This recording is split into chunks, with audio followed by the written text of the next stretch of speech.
as Trump has said, his day one policy is to start deporting people. And so I wanted to take a closer look at this Tom Homan, who he's presented as his Border Czar. And something that brought to mind was the exchange he had with Congresswoman Alexandria Ocasio-Cortez in 2019 in front of the U.S. Senate. Zero tolerance was interpreted as the policy that separated children from their If I get arrested for DUI and I have a young child in the car, I'm going to be separated. When I was a police officer in New York and I arrested a father for domestic violence, I separated that father Mr. from his Homan, with family. all due respect, legal asylees are not charged with any crime. When you're into the country illegally, it's violation 8 United States Code 1325. Seeking asylum is legal. If you want to seek asylum and go through the port of entry, do it the legal way. The Attorney General of the United States has made that clear. Okay. So we have someone that has zero empathy when it comes to family separation at the borders, doubles down, has no problem doing that. And now he's in charge of this large-scale deportation operation. And you and I have talked about, and we've shown him talking about it before, but I think it's important to remind people what this type of mass deportation policy entails. We have seen one estimate that says it would cost $88 billion to deport 1 million people a year. I don't know if that's accurate or not. Is that what American taxpayers should expect? What price do you put on national security? Is it worth it? Is there a way to carry out mass deportation without separating families? Of course there is. Families can be deported together. So what he's insinuating is that if you have a mixed legal status family, that instead of going through the legal hoops, everybody can just be deported. We'll just deport people with legal status and non-legal status. And Trump has made it very clear, people with protected legal status without citizenship are fair game for this policy. And 1 million people being deported a year, the $88 billion to deport these people. My question is it worth it? Because all these Republicans are so focused on deportation and the economy. Then I hear this man on Fox News going on and on about, well, they're just going to get the criminals, and all these criminals they're going to go into workplaces and start taking people out of their jobs. And it strikes me as odd that he will be able to tell who the criminals are by their workplace environment. So I can't wrap my head around this. What are your thoughts on it? Well, I mean, first and foremost, you're talking about a lot of incompetent people that don't have the infrastructure to do this. But more than anything, they're very cruel, and they have delivered and campaigned on a very fascist Nazi-style idea of identifying the enemy, dehumanizing them, calling them animals, vermin, bad genes, etc. Very Hitler-esque.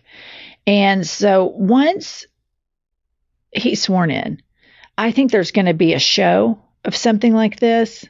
They're going to want to show, look at what tough guys we are. I don't know. I oftentimes try to apply my normal person logic to a Donald Trump in his orbit. And it's like the definition of insanity. I keep, trying the same thing over and over again with a different result. I do think that Donald Trump's ego is so wrapped up in the economy, and he feels like he's the green president. And when I say green, I'm not talking about environment. I'm talking about money. Mm-hmm. And a lot of his ego is wrapped up in that. And he cares very much about what other billionaires think about him. And so obviously, I mean, a part of the reason that our economy is doing so well, contrary to what the public thinks in a post-COVID world, is because of immigration.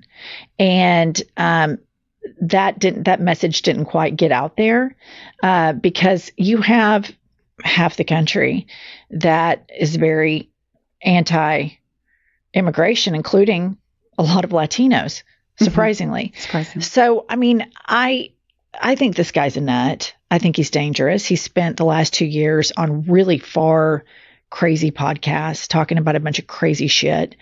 But this is going to be hard. I mean, they are going to, the assaults that we're going to get from immigration to women to speech to all the shit that Trump talks about. It's going to be an onslaught, nonstop, lazy Susan, a fuckery with this guy. And once he starts back in again and he starts tweeting and he starts governing, his likability and favorability and approval ratings are all going to plummet because nobody likes him when he's in charge of anything, except for maybe like 39%.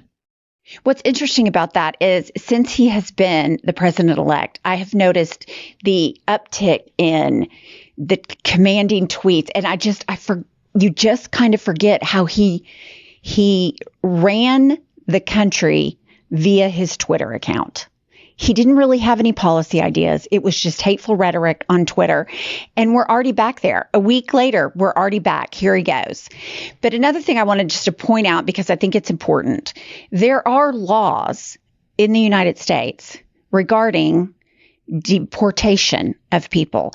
And so one of the leading legal experts is Neil Katyal. And this is what he said regarding this mass deportation plan in terms of the legal system.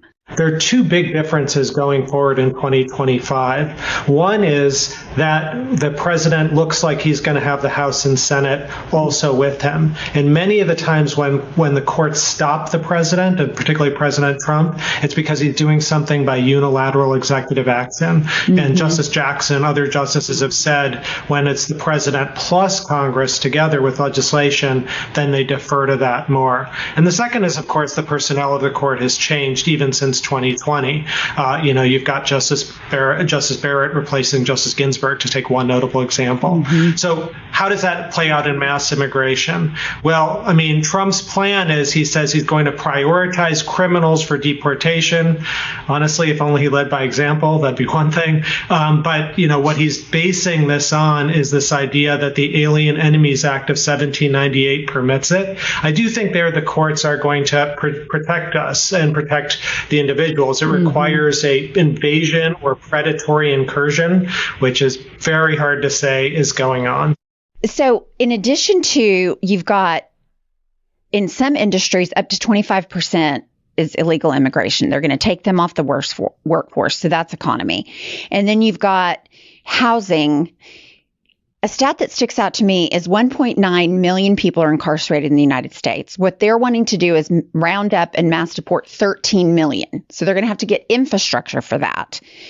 And then they're going to have to put them through the legal process using an arcane law. So all of that costs time and money. So my question is, does Trump have the ability and those that surround him to prepare the infrastructure and stick it out and pay the money, or all the money that's going to be taken away from the economy for these endeavors? Are people going to start switching their position, in your opinion? I mean, I think you're going to have this big show at first, just like he built, 5 yards of the border wall. And then it's going to prove to be too complicated. Is Congress going to allot the funds for all of this? Because it's, as you stated, almost $100 billion. And I want to comment about something that he said about the Supreme Court.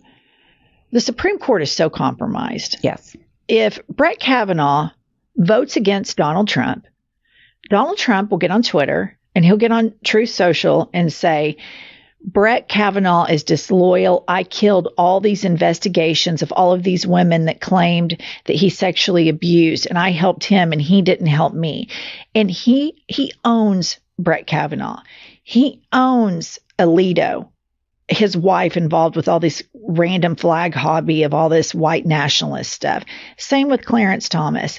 I don't trust any of these right-wingers on the court to have integrity or follow the law or have an oath to the Constitution, because look at how compromised they are. Look at what they did, the powers that they gave him when he was being charged with all these felonies and insurrection. I mean, so I don't understand how much it would take to do this, but I do think that these people are ambitious about this deportation thing. I do think they're going to have to do some show of it. Now, once it starts impacting the economy, that's the part where Trump is not a quite the sociopath that Stephen Miller and this Tom Homan wants him to be, because if it starts killing the economy, his ego can't take that.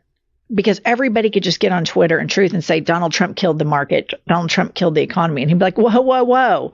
Let's stop the deportations. You know, I fired this guy. I fired that guy, because everything is just like a 10-second issue for him. Right. That all lead to people worshiping him. Well, it's going to be very interesting to watch. And I just have to throw this in. Speaking of killer, we have now heard that Kristi Noem, the dog killer, is going to be appointed to Secretary of Homeland Security. Right. Yeah. I mean, that's just, I mean, it's just like, why are people voting for stupid people? Like, that's the one thing when I look to vote for people, I want people to be more disciplined than me, be more objective than me, be smarter than me, care about all these boring policy stuff that would bore me to tears. I want the brainiac nerds dealing with this stuff that have patience, tolerance, empathy, fair-minded, all of the things that I could never be. That's what I want in a leader. But I guess I'm in the minority now because the majority of people want Kristi Noem, who basically had to babysit him on stage while he did his dementia bobble. Right. So, I mean, I don't know. I don't know what we're talking about. I don't even know why we're here. We'll see you guys later. It's so